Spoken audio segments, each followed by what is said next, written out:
live from New York. It's a show that is not impressed with artificial intelligence. I gotta I'll tell you that tell ya. much. I don't know what they're talking about. ChatGPT thought Derrick Henry was still on the Titans, then apologized and said he's on the Bills. We got nothing to worry about, America. Meanwhile, Brew is our job mean is to to his say Siri. Jobs. No, I'm just regular to Siri. You say please and thank you and all that to Siri. You do that too? Well, until this ChatGPT debacle, I've lost all respect for her colleagues. We're going to start with Bill Belichick to UNC. Introduced today as the head coach, where he said he always wanted to coach in college, and his first words were beat Duke when his father was an assistant at the school. I do not believe that. The true story is he was told. It was kind of, apocryphal, but it's funny. It's a nice story. It was probably a nice. Meanwhile, an article by Seth Wickersham dug more into this career pivot, which was guided by the success of some of his frustrations with his executives around the league and watching some of his former coaches succeed at college. Like Bill O'Brien was at Boston College. So Seth Wickersham writing, in the words of a confidant, Belichick is disgusted in what he believes the NFL had become. This is a big, oh my goodness, F you. I don't even know if I'm allowed to say that. You are. To the NFL, another Belichick confidant says. Lots of confidants.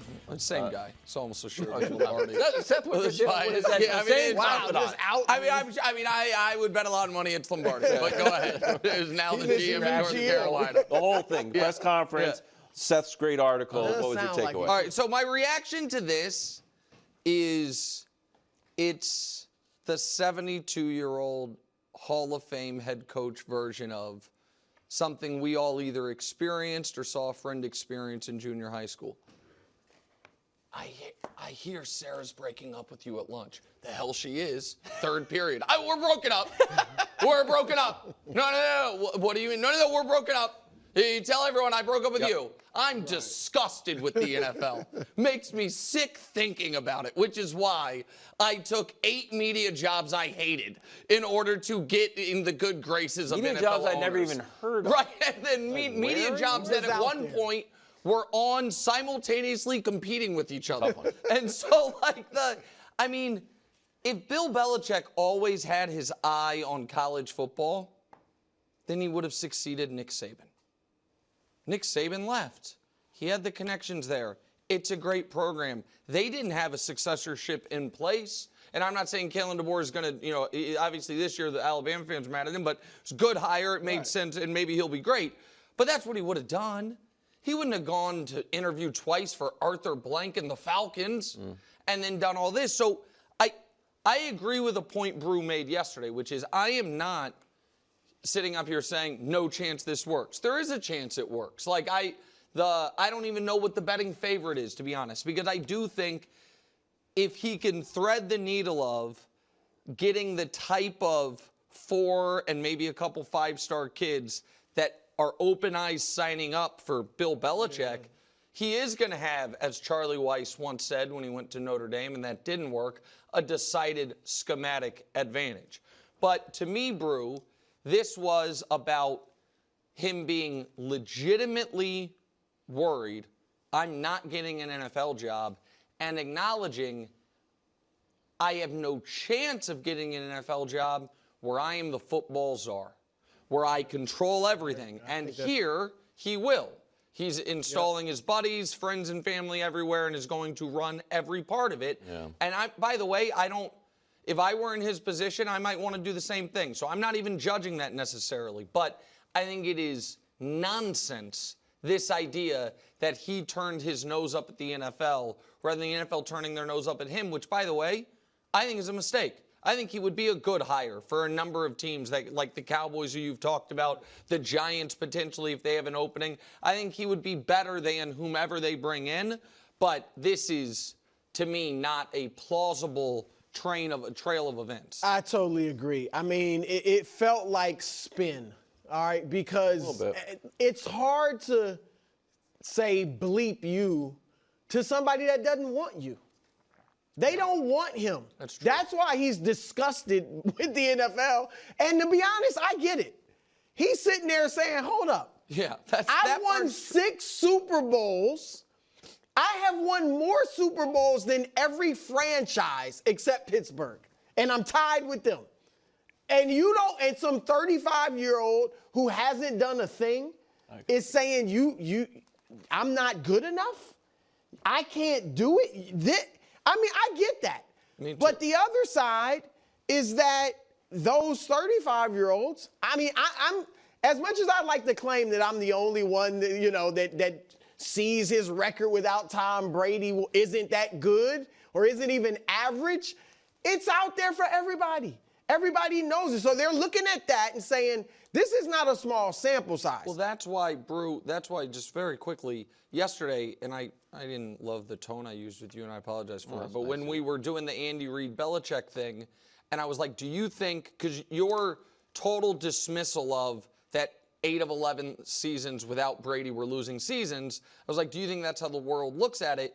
It's very clear the NFL world is weighing that.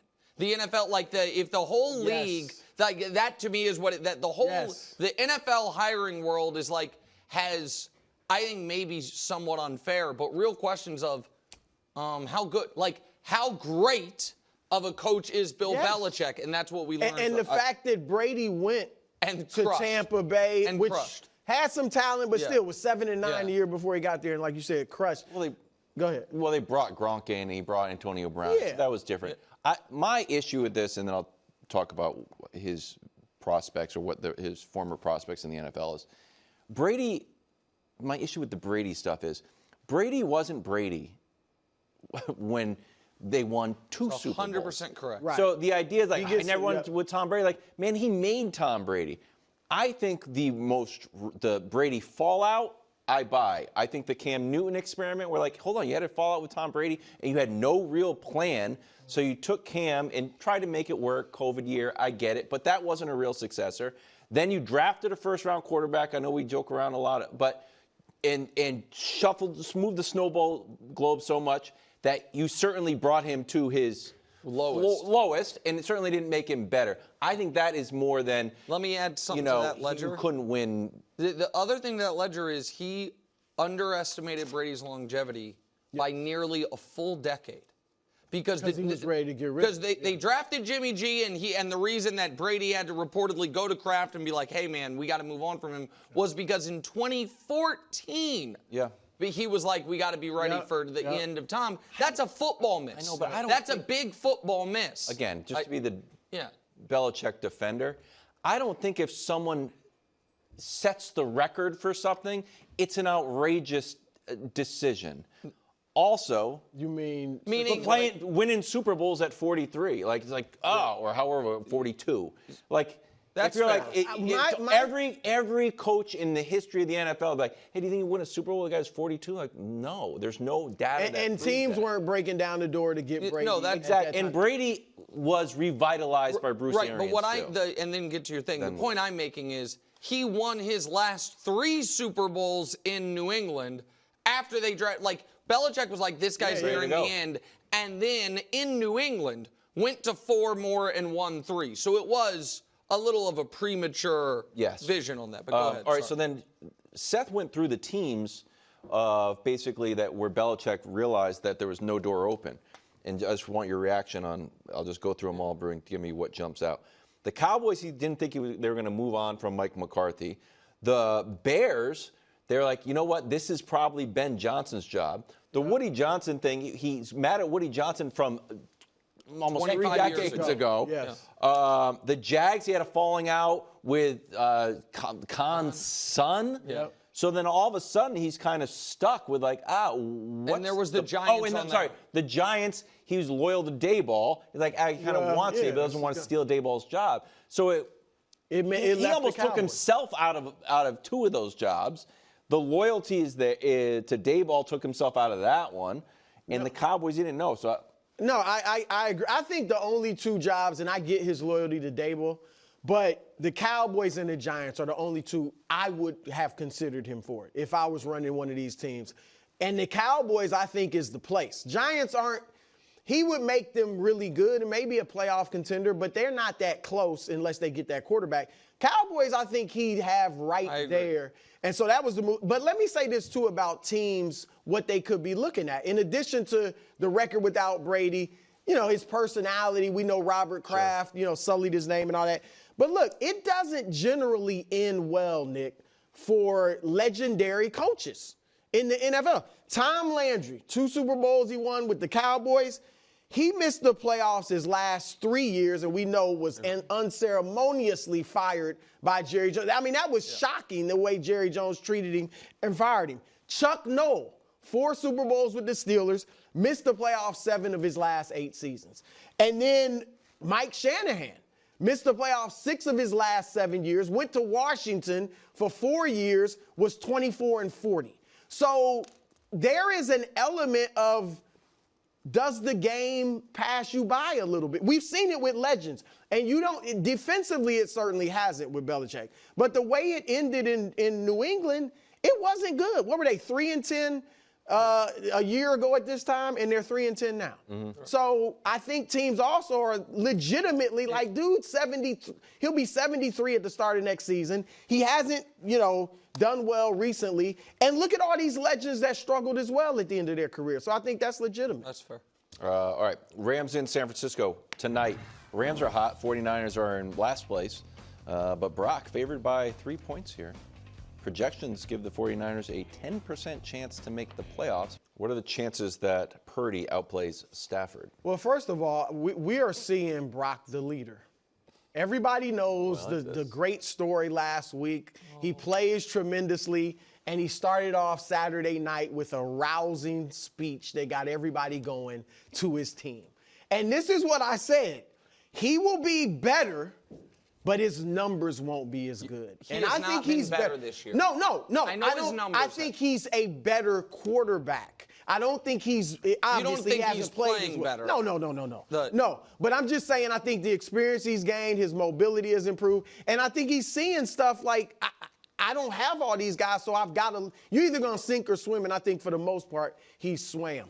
But the chances are good because he outplayed them in week 3. Yeah. And here are the numbers. Nick, I know what the numbers. The numbers. I mean, those aren't numbers where it's like he didn't play well. The numbers lying. Those are great numbers. But it's also the only game the Rams won all year without their guys. So, there must have been something Stafford was doing. Well, hold on. But who did he have? He didn't have McCaffrey. He didn't have Debo. No, this was the he huge didn't have Juwan Kittle. Jennings game, right? That was the game Jennings had 3 and he's touchdowns. been a force multiplier with Jennings. He did have Ayuk in that game. That was before the injury. Yeah. But he wasn't playing well early in the year. You're right that those numbers are stunning, and it's even more jarring that the Rams won that game with Purdy playing that well. Back. Right, when they didn't have Kupp and Nakua, because then we saw them in the following weeks when they didn't have those guys. But I'm insulted by the question. Oh, okay. There's no chance they outplayed? They do have Kupp and Nakua back. And listen, Brews tier 2 quarterback list, I tried to do my best estimation of who's in it, and I came up with at least 8 and maybe 10 guys. Oh, yeah. It's a big, meaty portion of the NFL. Okay, let me hear. Purdy, we know. Yeah. CJ, Herbert, Hurts, Goff, Love, Dak. Hurts? We know his passing is limited. I mean, I don't know that you can have Purdy and not. I don't know that you can have Purdy in a tier above Hurts. But I like. Dak, Baker. I didn't know. Baker would be the 9th. Baker, I think, has jumped. And then there's your guy Russ. He's got to be there. No. Russ is not at this point.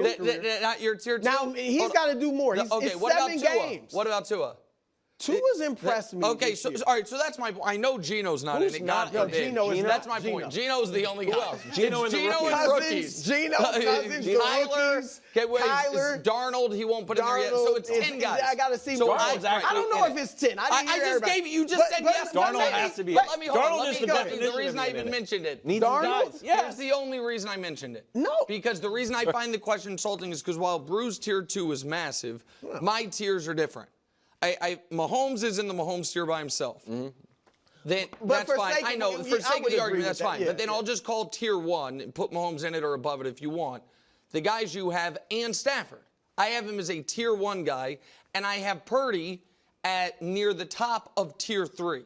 So I think there's a big gap between these two players. And you know who might also? The head coach of the Niners, who as of a week ago was evidently considering moving on from him for the 37-year-old they're playing. This is from your favorite Bay Area reporter, Michael Silver. Peter? No, Mike Silver, who I know you Marcus love and Thompson? respect. Here's Mike Kawakami? Silver. If we can show the quote. A big list. Has this season been so jarring that Shanahan, who 2 years ago tried to lure Tom Brady to San Francisco, might at least ponder the possibility of going after Aaron Rodgers, Kirk Cousins, or Matthew Stafford should any of those veterans become available? I don't have to blow out. There's a word in there called might. Yeah, Mike Ponder. That Mike Silver. But that's not a report. That's his opinion. I mean, he's a reporter. No, he's a columnist. He's just throwing it out there. America, I read that. And I got some things because he has filibustered I this. filibustered. I was in the middle of. I wasn't even in the middle. I was at the beginning. All right, then go. I just think Stafford is calibers better than Purdy. Well, the numbers say otherwise. And I've got them. All right, here we go. Because I did this because you're the mayor of fair, and I'm the ambassador of impartiality. Wow. All right. I am just about the facts, baby. Title? I don't wave the pom-poms for anybody. You kind of do for Purdy. No, I just keep it real. The dude's been playing well since he started. Isn't that just the mayor of fair? It kind of is. But no, The ambassador of impartiality. Sounds a lot better. Ambassador of impartiality. But here we go. Since your big thing with Purdy, because you admit rightly that you can't argue with the numbers from his first 2 years or year and a half, right? And you always say that's because he's got the Avengers. And Kyle Shanahan, And Kyle Shanahan. Yeah. Okay, well, let's look at Matthew Stafford, who I can't believe you think he's tier 1. All right, first of all, here's Stafford. Oh, this year he hasn't been great without. Well, okay, there's more though. Don't worry. Without Cooper Kupp or Puka Nacua, just one of them. Dude is 2-3, 2 touchdowns, 3 picks, 83 passer rating. Not good. All right, how in the world is he tier 1 like that? All right, now let's go back 3 years. Since you said it's this year. No, it's not just this year. This is since they won the Super Bowl. Now, obviously, Puka wasn't there the first year, but my point is it's without one of them. Either Cooper Kupp or Puka Nacua. And Kupp was hurt, so he missed a lot of games too. So look, without one of them, your guy is 7-11, 15 touchdowns, 16 picks, Wilds, 84 passer rating, and I'm being generous. I mean, what are we talking about? Now, you want to see Purdy because you love throwing up the Purdy without the Avengers. Let's see Purdy without the Avengers. Oh, 91 passer rating. That's still good. Much better than Stafford. 20 touchdowns, 17 interceptions. Much better than Stafford. So this is so I'm just saying, like, let's be impartial. Do you think Brock Purdy is as good as Matthew Stafford? Yes. Okay. Matthew Stafford spent 12 years in Detroit with many of them with Calvin Johnson, some of them with Ndamukong Suh. He made 3 playoffs three times in the playoffs. Never won a playoff game. I mean, that team, Jim Caldwell was a good coach. Like, they had some pieces. It wasn't just a train wreck. He couldn't get them over the hump to even close to the hump. Okay, so that's just, I appreciate the fact that you didn't equivocate. You think he's as good as him. I do not think it is close. And so based on what? Just the eye test? If you want to say the eye test, because that's all there is the eye test. The arm angles. I mean, there's a Super Bowl win mixed in there somewhere. I forget. But I do. But think that means you're better because you won the Super Bowl. We got a lot of guys. I mean, you said all you have. You said all you have is the eye test. I do think that the raw talent and physical characteristics. There's no question about it. I agree with that. And I also think that if Matt Stafford was on the Niners the last 2, I know you hate this, Wilds, last 3 years, the Chiefs wouldn't be in the midst of a dynasty. I'll tell you that much right now. What's he missing in LA? He's got 2 great receivers. No, he has Sean McVay's as good as, if not better than Kyle Just Shanahan. To be clear on the 2 great receivers, they won the Super Bowl with one. The next year that you included in that, Puka Nacua was in college, and Cooper Kupp was hurt. Because that's what you do with Purdy. Right. When you don't have these super guys, I understand, what do you do? But so my point is, you were saying what in San Francisco he's had it. When he's had those guys, they've been a Super Bowl caliber team at every moment. At every moment. This year they've 7-6. Right, because of the games they missed. What are they without them? 5-2. Okay. They're 5-2. All right. And again, got blasted by Philadelphia and lost And just to Miami. beat the Bills. Yeah, they're not undefeated. I don't know that they look like a Super Bowl team. Let's see if they get into the tournament. Thanks for watching. Subscribe here to get more from the show and to check out clips from other shows on FS1.